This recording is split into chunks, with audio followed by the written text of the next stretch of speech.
Imagine being able to interact with anyone on the globe immediately using only your mind, or potentially even numerous individuals at once if we can neurally increase our intellect. Another use of brain-computer connections that ties everything together is ultra-realistic virtual reality. This might be accomplished by implanting sensory perception in the human brain artificially. The human brain receives messages from your body's receptors, which it then transforms into your senses: sight, smell, touch, taste, hearing, and a slew of others that only neuroscientists discuss.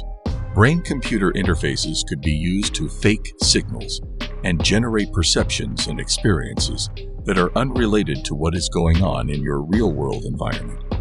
This is what Neuralink is doing. You're watching YouTube channel Let's Get Techie.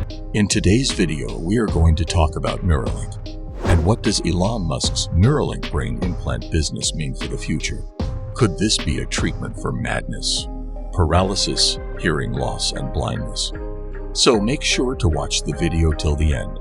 And if you are new to the channel, make sure to subscribe to the channel and hit the bell icon, so you will not miss any future videos we upload.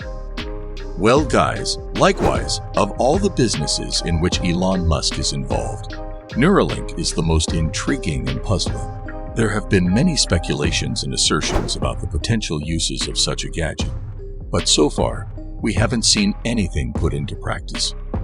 The Neuralink is a subfield of technology known as brain-computer interface. Putting probes into people's brains is hardly cutting-edge technology. Researchers have been doing it for decades. The thing that sets Neuralink apart from the rest of the BCI sector at the moment is that they are producing a product with broad market appeal. The device is being positioned as something that everyone would want to have, not just those that are suffering from a handicap or accident. This is especially remarkable given that the Neuralink is an invasive BCI that requires physical connection to the user's brain. You've definitely seen the non-invasive gadgets. They resemble bizarre headgear with sensors all over the place. They can read your brain waves, but not very well. Imagine you are across the street from an arena where a rock performance is taking place.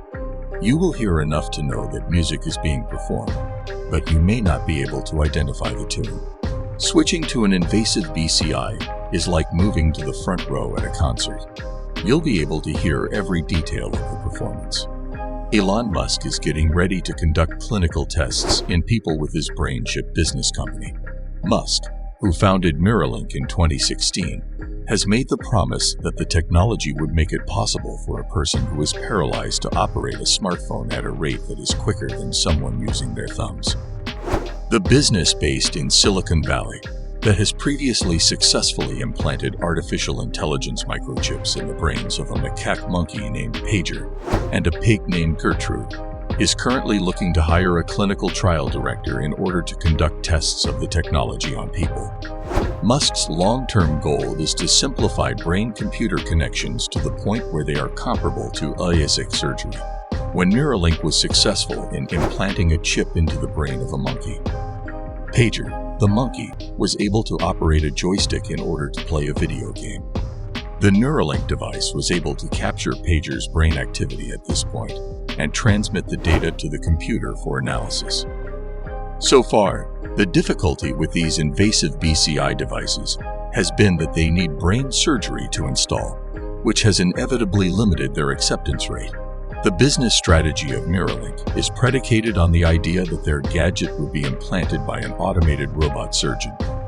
In fact, this would make the process as simple and ordinary as receiving laser eye surgery, and with that, they would be able to do this for hundreds of thousands, or possibly millions of individuals. It would be the very first consumer electronic device that could be surgically implanted. This is also the reason why it is likely that Neuralink's business concept will be successful. Since Neuralink is basically following the exact same business model that was established by LASIK, the comparison between Neuralink and laser eye surgery is likely to come up quite a bit. The reason for this is that LASIK was the first procedure of its kind. In addition, Elon has stated that in the not-too-distant future, he anticipates the cost of a Neuralink installation to be roughly comparable to the cost of a laser eye operation.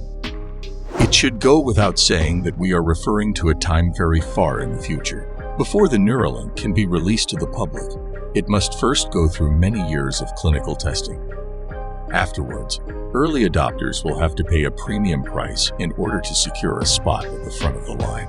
However, eventually, assuming all goes according to plan, the price for installing Neuralink should be somewhere in the range of $3,000 to $4,000 in the United States. Although it is not inexpensive, it falls within a price range that many individuals would be able to manage if they were convinced that purchasing it would be money well spent.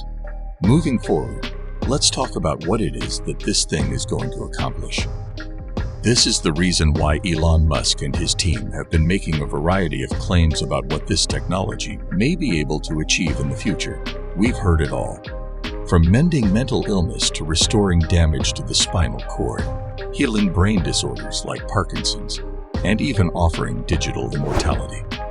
With invasive BCI, we can only use brain activity to control a computer or other piece of electronic equipment. That would be a major improvement in the quality of life for people with paralysis, and it's the first step that Neuralink is projected to take. They didn't have any trouble talking or making up stories, poems, or paintings in their heads. Neuralinks might be used to operate more complex devices than tablets, such as prosthetics. As with many other forms of technology, this one has a history of success. Since paralysis is typically brought on by a severed connection between the brain and the muscles, it would be possible to repair the connection between the brain and the muscles directly. With the use of an external device that sends electrical signals to the muscles, paralyzed individuals can regain use of their affected limbs. The Miller School of Medicine at the University of Miami successfully connected electrodes implanted in a patient's brain to a prosthetic device on his forearm. Patient German Aldana, who had been paralyzed after a vehicle accident, regained the use of his hand and was able to feed himself and write once more. In order to activate various muscle groups, the brain implants transmit signals to a computer, which in turn relays the information to the prosthesis. Thus, Neuralink alone could not restore function to a paralyzed limb. But Neuralink, in conjunction with an intramuscular implant, would be able to accomplish it in the near future.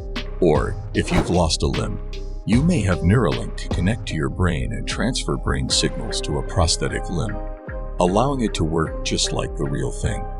Just like in Star Wars, if you lose a hand to a lightsaber, you may obtain a new robotic one and keep on going.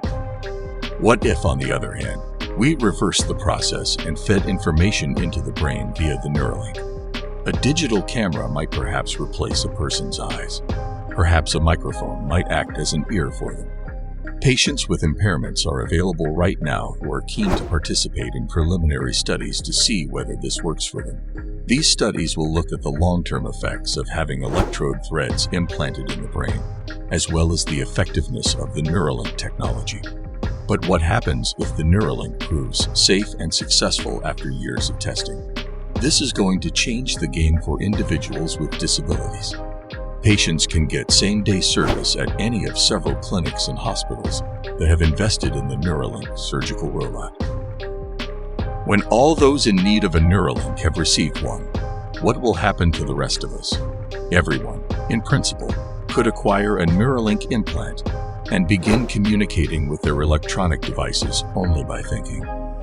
Last but not least, the notion of brain surgery becoming mainstream may seem weird at first, but returning to laser eye surgery, at first it was rather frightening, with a robot laser blazing into your eyeball and changing the interior. But 30 years later, it's a very common treatment.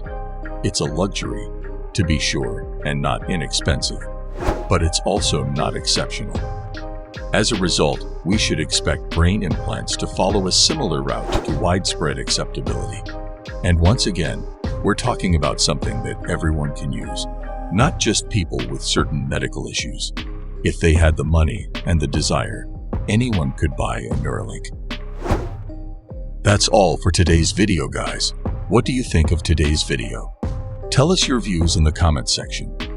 Thank you very much for taking the time to watch this video.